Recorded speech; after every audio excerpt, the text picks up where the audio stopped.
Hello friends, welcome back to my YouTube channel. My name is Keval Khemsare. I am a qualified chartered accountant and certified mutual fund distributor. I am trading in Indian stock market since more than 5 years. So let's begin with today's discussion. Today we will be discussing about time decay, which is extended concept of time value. कल हमने जो time value सीखा था उसका practical application कैसे होता है वो टाइम डीके से समझेगा कि जो ऑप्शन सेलर्स है वो टाइम डीके का बेनिफिट कैसे लेते हैं और ऑप्शन डी के कभी कभी कॉल बायर्स या put buyers that is option buyer के लिए कभी कभी बहुत ही ज्यादा डेंजरस होता है, तो वो क्यों होता है वो हम इस वीडियो में समझेंगे। तो टाइम डी के होता क्या है? टाइम डी के एक कंसेप्ट है कि over the period of time time value which is one of the component of option premium कम होता है, बट उसका जो डिक्रीज होने का एक्सेलरेशन रेट है वो डिफरेंट होता है in near month, mid month और फार मंथ। तो समझ लेते हैं, इंडिया में ऑप्शन 3 मंथ के लिए अवेलेबल रहता है, तो दैट इज 90 डेज पकड़ते हैं, तो that is 90 days to 60 days, that is four month. जब भी ऑप्शन फार मंथ में रहता है तब उसका वैल्यू अगर आप देखोगे 95 टू 85 विच इज पूरे मंथ में से ऑप्शन का value 10% of the total time value decrease हुआ। वही अगर आप देखोगे सेकेंड मतलब mid month that is 30 days to 60 days, तो वो पीरियड में 85 to 70% which is 15%। Far month में 10% टाइम वैल्यू डिक्रीज हुआ था, मिड मंथ में अप्रोक्सीमेटली 15% टाइम वैल्यू डिक्रीज हुआ है। So remaining almost 70% time value last that is near month में डिप्लीट होता है। तो ये कंसेप्ट को टाइम डीके कहा जाता है। ये कंसेप्ट ये बोलता है कि जो नियर मंथ में है वो टाइम वैल्यू बहुत ही ज्यादा एक्सेलरेटेड रेट से डिक्रीज होता है, तो जैसे जैसे एक्सपायरी नजदीक आता है टाइम वैल्यू उतना ही फास्ट रेट से डिक्रीज होता है। तो अगर कल का टाइम वैल्यू का फॉर्मूला देखेंगे तो आप बोलेंगे इसमें तो linear decrease in time value होना मांगता है। अगर आपको linear decrease in time value नहीं समझता तो हम एग्जांपल लेते हैं कि लीनियर डिक्रीज क्या होता है। तो ये मैंने कल के एग्जांपल लिया है विच इज टीसीएस का कॉल ऑप्शन का 1850 का। कल हमने जब एग्जांपल लिया था तभी 11 डेज टू एक्सपायरी था, तो हमने एग्जांपल सेम रखा है कि सेम 1850 का स्ट्राइक प्राइस और बाद में 6% इंटरेस्ट फ्री रेट, और इधर मैंने एक रेफरेंस दे दिया है कि नंबर ऑफ डेज जितना बचेगा divide by 365 days into 100% probability की हाँ ये कॉल एक्सरसाइज होगा ही। तो अभी फर्स्ट वैल्यू कैसे निकाला है कि अगर एक्सपायरी में अगर 11 डेज बाकी है तो टाइम वैल्यू इतना होना चाहिए, अगर एक्सपायरी में 10 डेज बाकी है तो टाइम वैल्यू ये होना चाहिए। ऐसे ही अगर एक्सपायरी में एक ही दिन बचा है तो ऑलमोस्ट 0.30 का टाइम वैल्यू होना मांगता है। अगर आप ये दोनों रेट में डिफरेंस देखोगे तो 30 पैसे का ही है। सो अगर आप देखोगे तो ये एवरीडे डिफरेंस इन रेट 30 पैसे का ही है। तो आप तो बोलोगे कि इसका चार्ट ऐसे नहीं होना चाहिए, इसका चार्ट एकदम सीधा होना चाहिए। लेट्स से हम इसका एक चार्ट देखते हैं।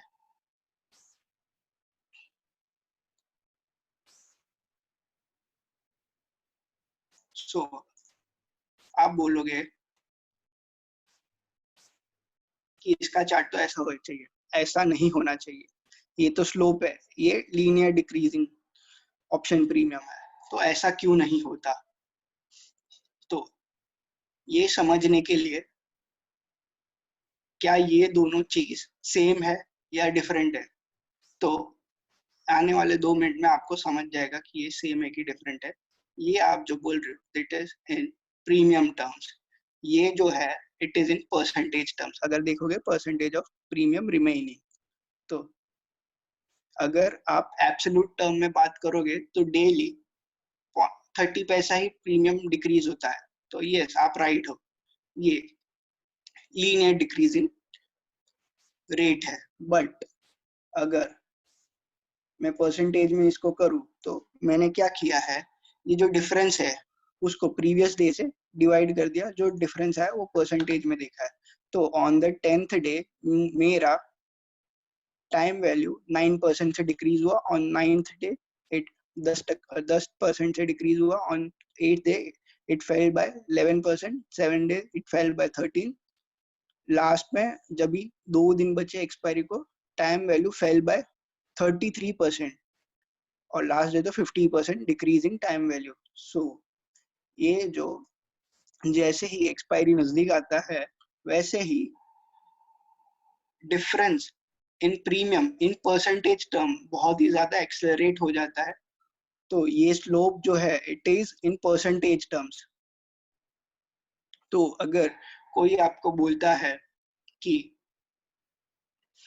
जो टाइम डीके रहता है वो लीनियर होना चाहिए, तो yes it is correct if you are talking about, if you are talking in absolute terms. अगर आप परसेंटेज में बात कर रहे हो तो ये स्लोप आता है। मुझे बहुत लोगों ने पूछा था ये टाइम वैल्यू का स्लोप आता कैसे है, तो मैंने इसका एग्जाम्पल से आपको प्रूव करके दिखाया कि ये स्लोप आता कैसे है।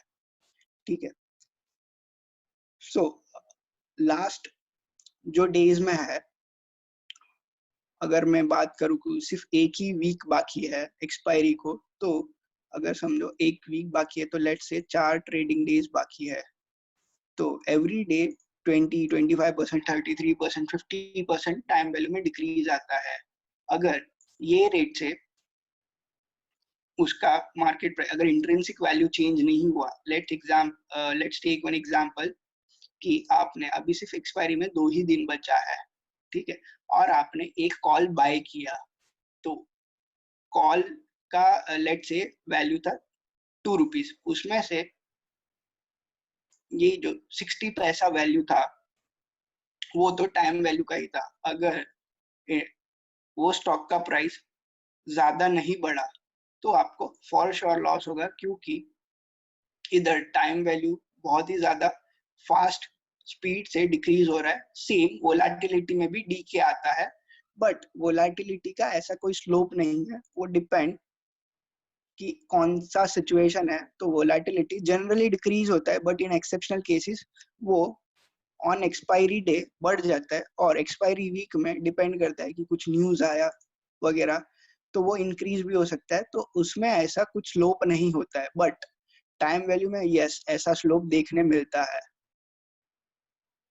तो अगर आप ऑप्शन बायर हो तो लास्ट वीक में ऑप्शन बाय करना अवॉइड करना चाहिए, क्योंकि लास्ट वीक जो ऑप्शन सेलर के लिए है वो सबसे अच्छा वीक रहता है। अगर मैं ऑप्शन सेलर हूँ और अगर मैं मंथली ऑप्शन सेल करता हूँ, तो मैं जो रिटर्न्स का बात कर रहा हूँ with respect to time value, जो मुझे 3 वीक्स का रिटर्न मिलना चाहिए वो 1 वीक में मिल जाता है। सो ऑप्शन सेलर्स लास्ट के वीक में बहुत ही ज्यादा एक्टिव हो जाता है। सो अगर आप ऑप्शन बाय करते हो इन लास्ट वीक तो आपको बहुत ही ज्यादा कॉशियस रहने का जरूरत है। तो ये कंसेप्ट था time DK.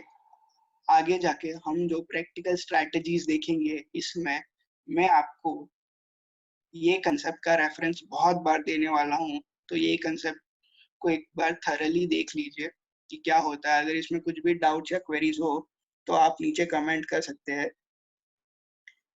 So thank you for watching this video. Please like, share, subscribe and press on bell icon for future updates.